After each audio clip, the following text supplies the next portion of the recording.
welcome back to my channel. So I thought I'll take my tuned up RXZ, the Scrambler looking RXZ, and actually see how good of a scrambler it is. Nothing better than trying it out on flat tracks. So obviously I have been meeting these guys. They have the tuned up impulses and expulses, and since my impulse is in the garage, I thought let me try out my RXZ over here. So I really thought, since it's a two-stroke, it's one of the lightest bikes in the group, and I have tuned it up to a certain extent, it should maybe outbeat all of these bikes, or at least keep up with them. I was surprised that that actually wasn't the case.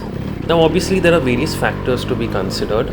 Number one, we have bikes like which are owned by Kabir, that is 190cc tuned up impulses which are at the absolute peak of its performance.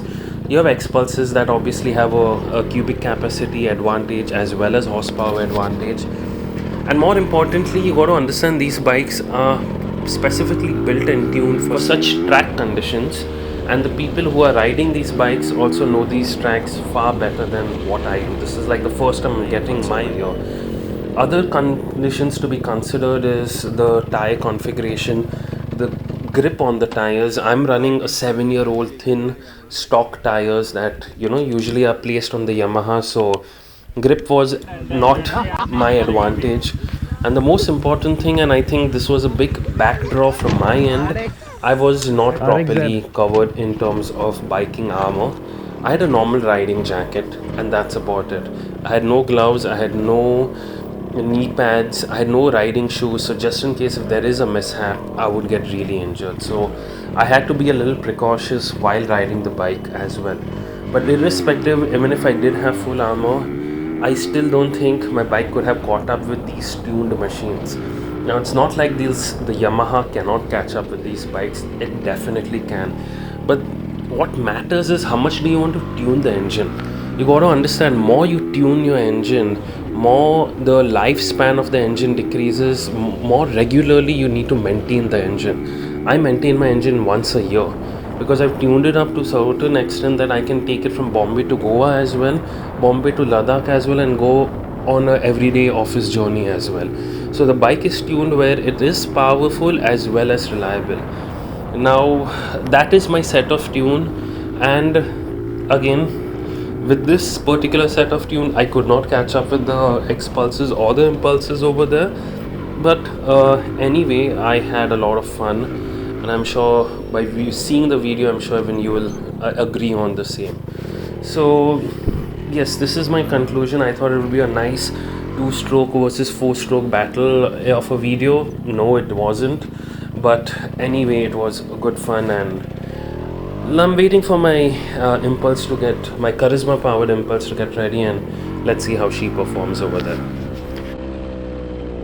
There's another aspect that wasn't working in my favor is my Yamaha has an open air filter, and I realized the value of a closed air filter only in the dirt track over here, because the amount of dust that got accumulated on the air filter, I actually felt like the engine is being a little deprived from fresh air, flowing in the carburetor. It didn't feel much initially, but say after an hour or so, I could feel a slight loss in power. It is negligible, but again, when you're racing, every millisecond matters. So that's another thing that I could attribute to my Yamaha not performing the way it should have.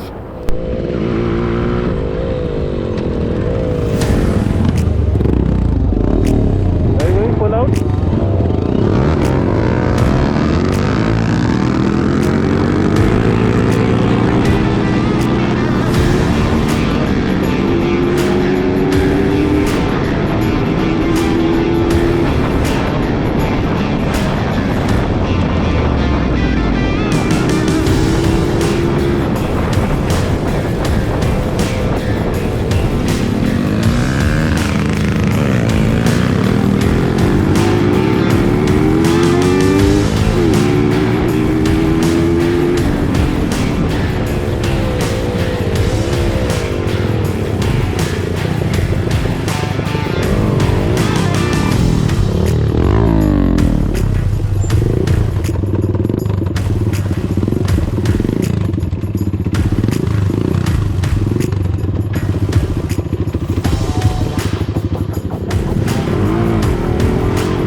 Hey, listen up. Is it possible for you to take like a 5-minute shoot from my